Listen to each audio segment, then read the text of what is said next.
sommes très ravis d'être ici aujourd'hui avec vous pour célébrer ensemble la journée franco-ontarienne.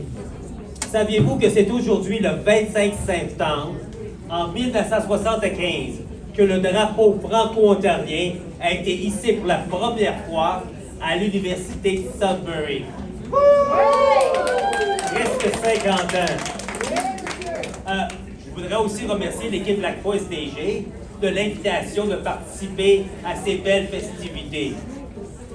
Nous, les membres de l'Amalgame des Arts, nous avons aussi, comme disait Sonia tout à l'heure, l'honneur de célébrer avec vous nos 20 ans de l'organisation. L'Amalgame des Arts, pour ceux qui ne nous connaissent pas, on est un groupe dédié à la promotion des arts, de la langue française et du théâtre à Cornwall et des environs. Notre organisation offre aux habitants de la région l'opportunité de découvrir des œuvres d'art et de participer à la création artistique en français à travers diverses activités, telles que le théâtre, la ligne d'improvisation, notre chorale, le groupe d'écriture et notre groupe de lecture. Ce soir, nous aurons le plaisir de vous présenter quelques chansons et textes qui reflètent notre culture franco-ontarienne. Nous débuterons avec l'une de nos chansons traditionnelles que nous chantons tous ensemble avant chaque spectacle. Nous sommes fiers de partager avec vous notre fierté.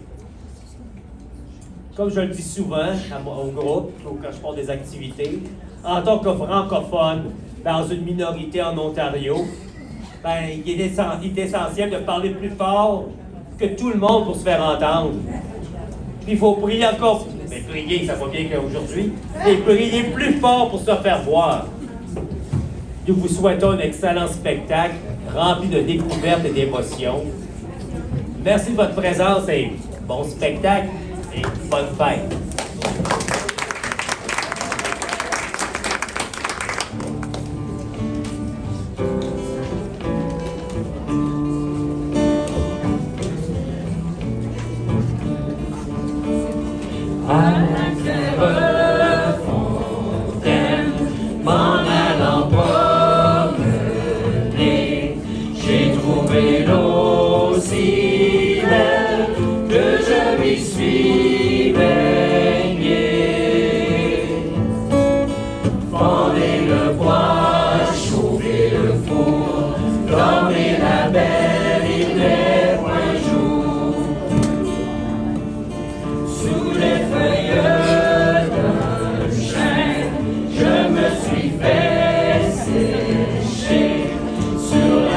Haute branche, le rossignol chante.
Le poète qui suit raconte vraiment notre histoire d'amalgame. Dans les terres franco-ontariennes s'élève un joyau précieux. L'amalgame quitte l'adolescence pour briller sous des cieux bleus. En 2004, Nicole Labelle, esprit créatif, illuminé, rêvait de rassembler des talents, de les voir s'épanouir, enracinés. Des activités culturelles en français, telle était l'aspiration. Un partage joyeux entre amis, une douce vibration.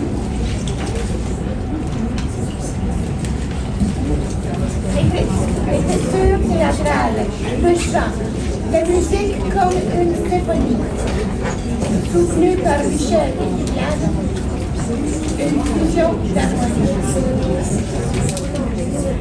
La danse gracieuse des arts visuels en boucan, sur scène, des spectacles grandioses, éblouissants. En 2009, l'amalgame prend son envol. Fierté éternelle, cœur en fête, millefeuilles, unissant leurs ailes. Liens se resserrant, créant des contes enchanteurs, l'amalgame s'éveille, théâtre des rires et des fleurs. L'automne suivant, la Lila et Équilibriste voient le jour, unissant leurs plumes, leurs voix, dans un amour toujours. L'amalgame se renouvelle dans un élan flamboyant, vif dans sa présence, vibrant d'activités éclatantes. Répondant aux invitations, aux regroupements culturels, une folle effervescence, une réponse à chaque appel. Célébrons ensemble ces 20 années d'existence. Une double célébration, un élan de résistance. L'amalgame, phare de culture, source d'inspiration, porte-étendard d'une francophonie en belle communion. Voguons avec fierté sur les flots de cette réussite.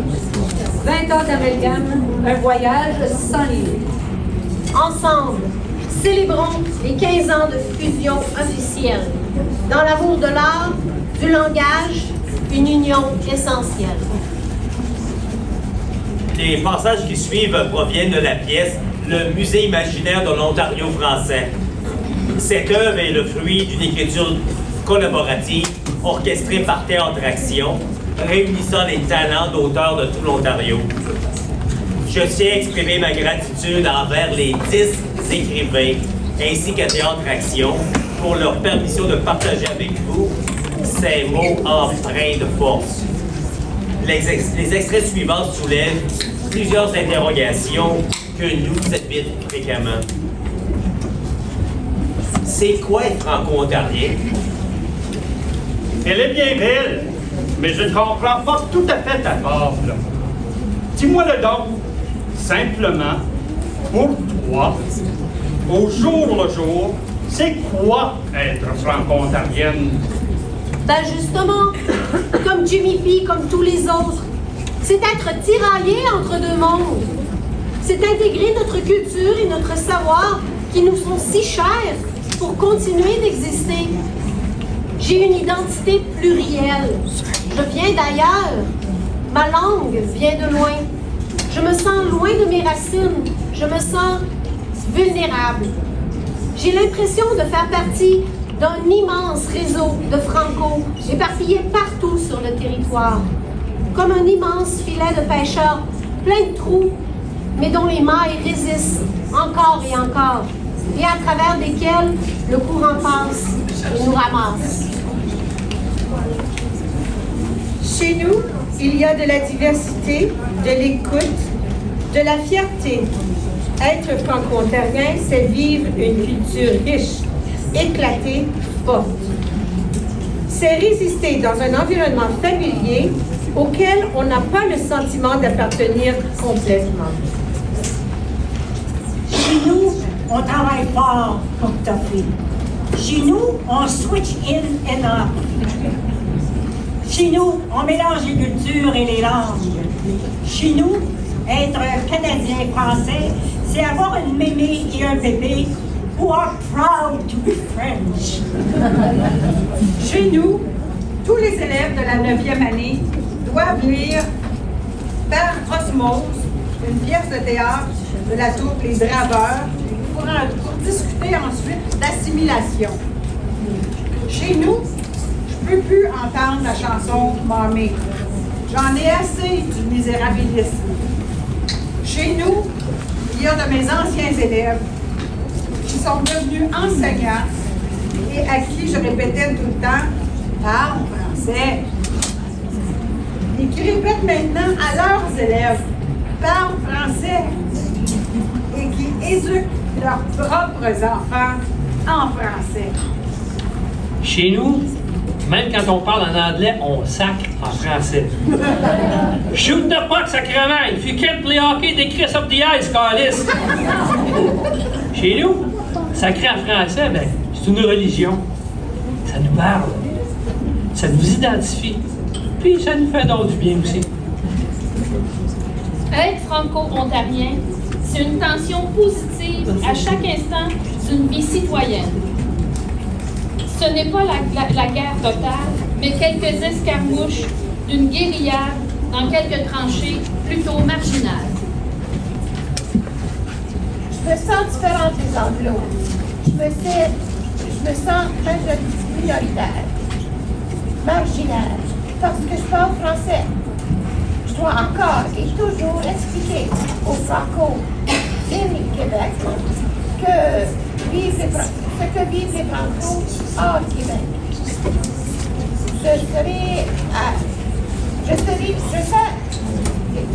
Je sens le mépris et le rejet des miens parce que j'ai osé prendre le port pour aller ailleurs. Je déplore que la circulation sur le pont d'un ambassadeur soit à sens unique. Tous quittent les ports pour aller ailleurs. Chez nous, le vent porte les mots d'un bord à l'autre. Chez nous, undercover parfois. Chez nous, fier, souvent. Chez nous, identité pub légaux. Chez nous, une dualité.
Ça vient du fond du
nous, les Franco-Ontariens, on se pose souvent la question suivante.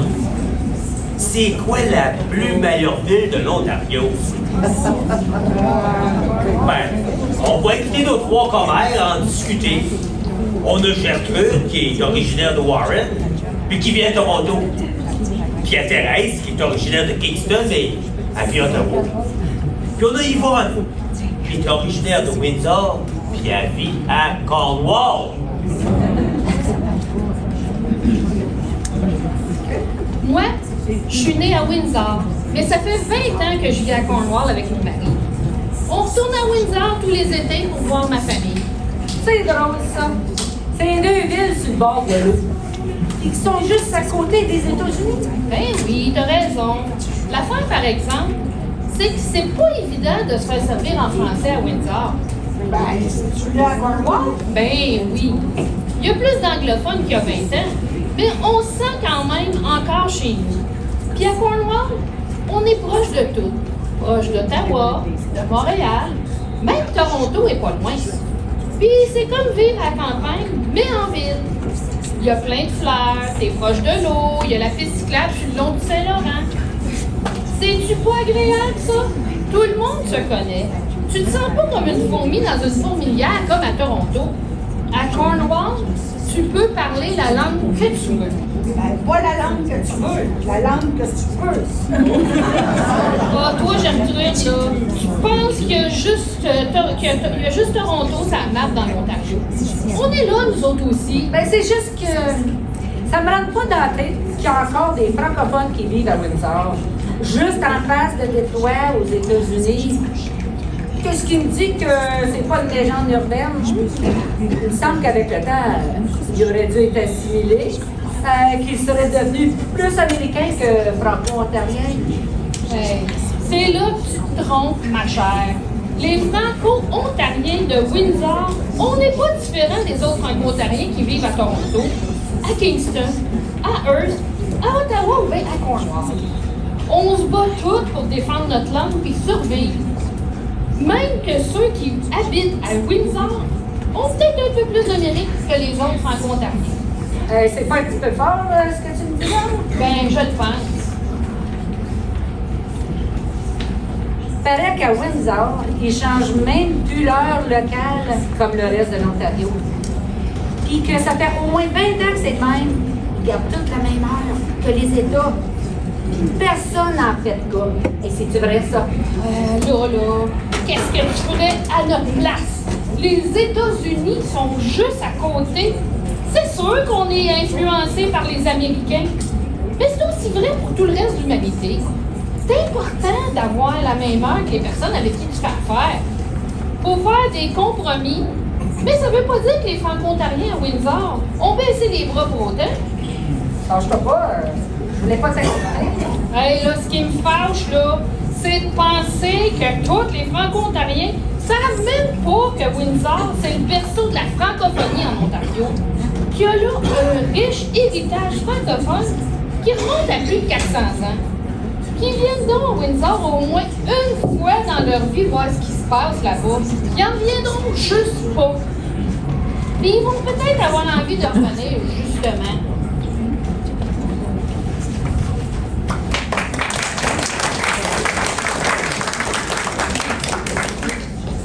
Moi, je me pose souvent la question suivante, puis peut-être que vous aussi.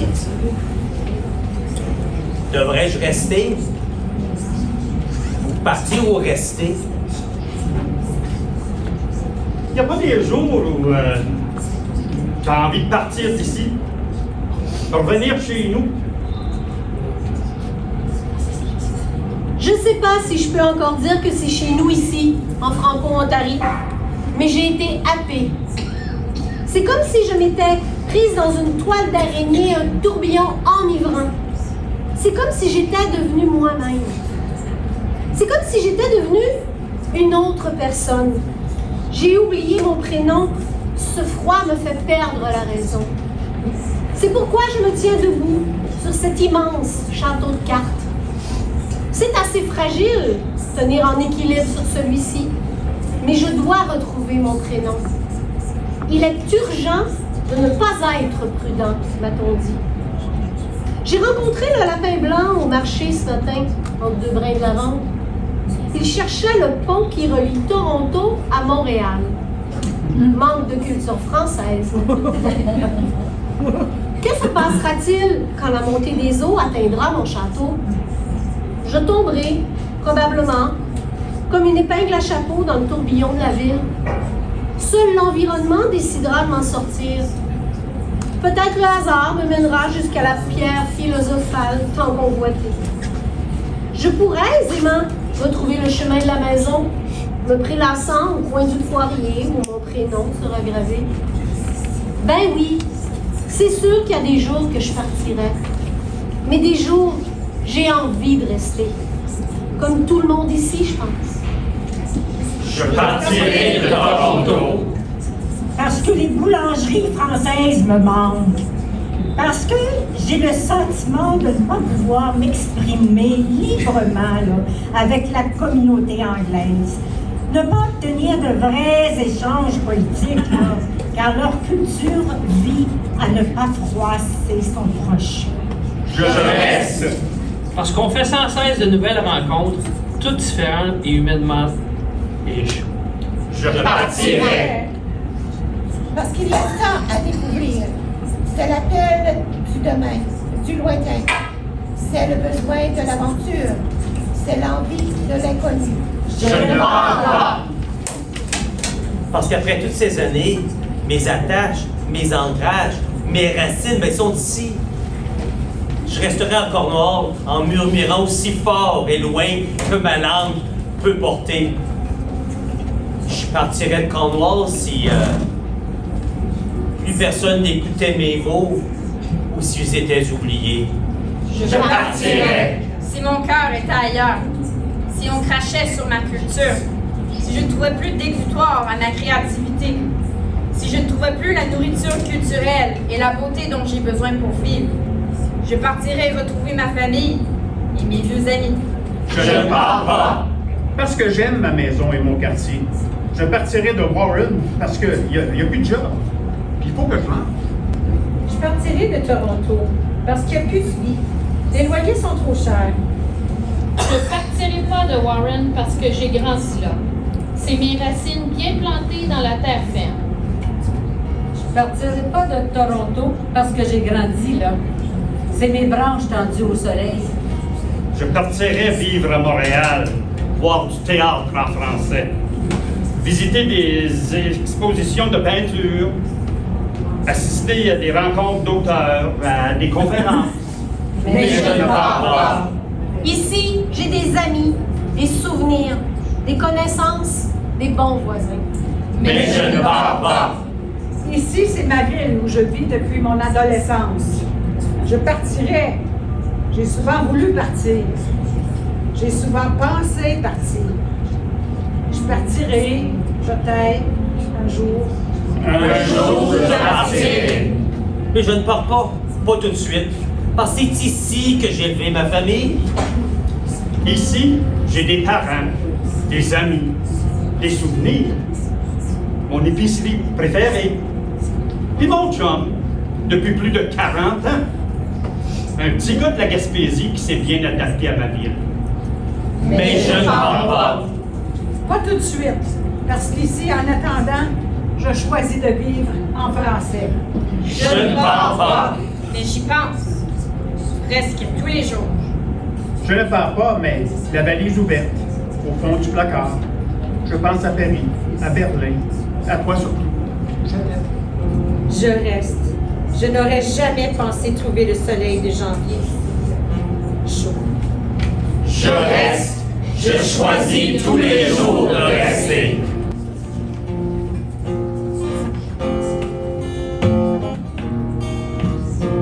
Quand sont arrivés, ils ont tellement mangé, ils ont fait des kisses pour se réchauffer, ils en ont mangé, la vache enragée, ils sont laissés marcher ses pieds.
On est ici pour rester.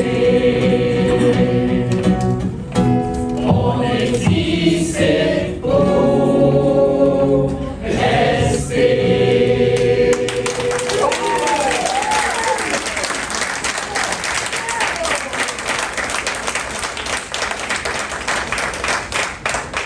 Merci à vous tous. Puis, on vous invite à venir célébrer avec nous le 8 novembre au centre Charles-Louis-Claude. On célèbre nos 20 ans.